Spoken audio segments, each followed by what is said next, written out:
Castellanos de Moriscos, el podcast, capítulo 87, con apellido propio, parte 1.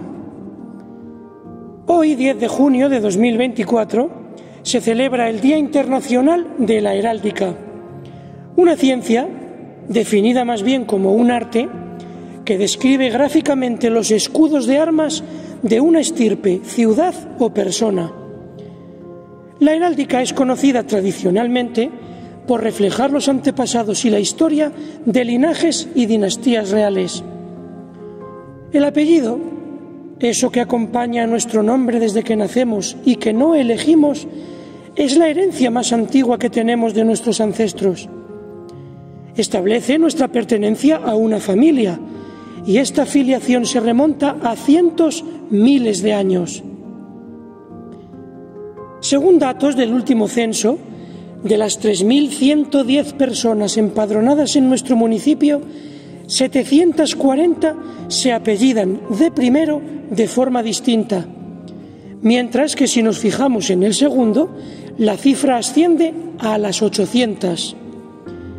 Para que os hagáis una idea, cuando yo nací en 1992 y mis padres me inscribieron en el ayuntamiento, hice en el padrón el número 381. Quiere decir que hace 30 años éramos en total en el pueblo menos de la mitad de los que hoy llevan un apellido diferente. Es que fijaos en la proporción, 381 frente a 3.110, la población ha crecido 8 veces desde entonces. Si hacemos un ranking midiendo la frecuencia con que se repiten los apellidos de nuestros vecinos, nos da igual hacerlo para el primero que para el segundo, pues en ambos casos los datos son muy similares, casi iguales. Pero antes tenemos que decir que 51 censados no tienen segundo apellido. Y esto es porque en su país no se acostumbra. Se trata de vecinos nacidos en otros lugares del mundo, como Rumanía, Italia o Grecia, China, Rusia, Marruecos, Estados Unidos, Argentina o Paraguay. Ahora sí, como veis en el gráfico que aparece en pantalla, en las primeras posiciones aparecen el Sánchez, el García y el Martín. Son curiosamente, pero no fruto de la casualidad, los tres que más se repiten en la provincia de Salamanca, y casi diríamos que en España. En castellanos representan el 17% de la población total. Le siguen, casi empatados en los puestos del cuarto al séptimo, los Hernández, Pérez, González y Rodríguez. Mientras que los últimos en la cola de estos 10 primeros son Domínguez, López y Benito.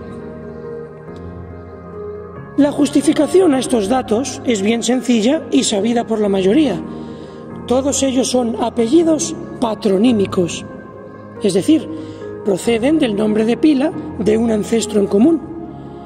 De modo que la terminación en EZ nos indica que se formaron a partir del nombre del padre: García, Sancho, Hernando, Pedro, Gonzalo, Rodrigo, nobles españoles cuyos descendientes fueron los primeros en comenzar a usar apellido allá por los siglos X y XI. Ahora bien, si eliminamos de la ecuación los apellidos más comunes de España y nos quedamos con los que tienen una frecuencia inferior a 30 personas, vemos que ahí se condensan casi el 70% de nuestros vecinos. Algo que nos da interesante información, pero que también podemos observar a simple vista.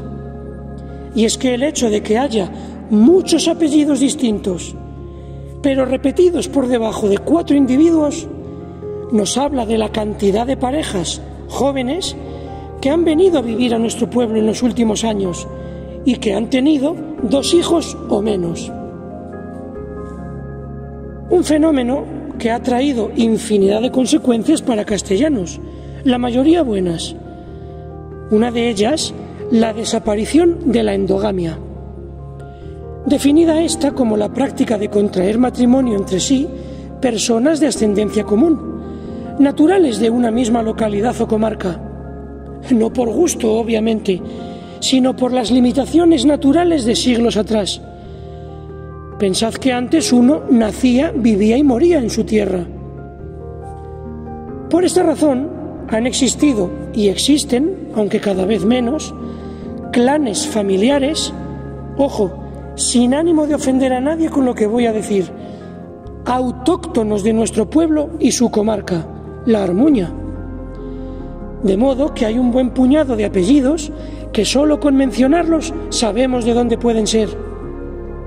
Estos que aparecen en pantalla merecen un capítulo aparte, que sin duda le dedicaremos, pero para hacer una comparativa vamos a presentaros el Liber Status Animarum, un censo eclesiástico que traducido sería Libro del Estado de las Almas, en el que el párroco recogía una por una todas las familias del pueblo, divididas por barrios y con sus fechas de nacimiento.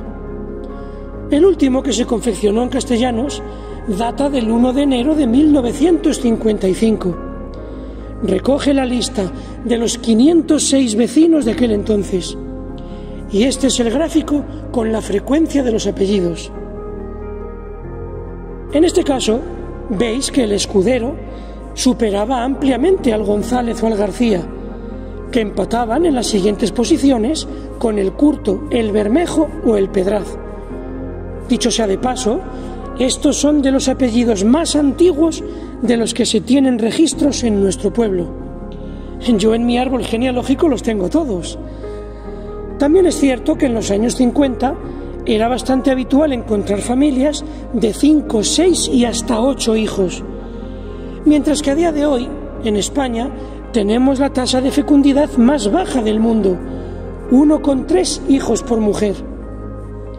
Por suerte, en Castellanos de Moriscos, contamos con más de 700 niños de 0 a 14 años. Nuestra pirámide de población, como veis, respecto a la nacional, está rejuvenecida.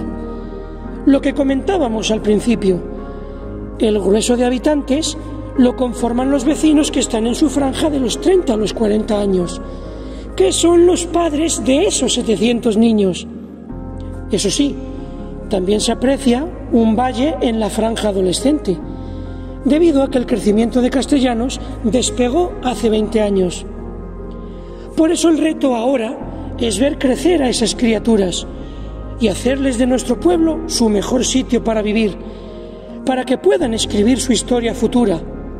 Por el momento, nos vendría de lo más bien que se hicieran seguidores, diesen like y compartir y otras cosas de jóvenes a Castellanos de Moriscos, el podcast. Hasta la próxima semana.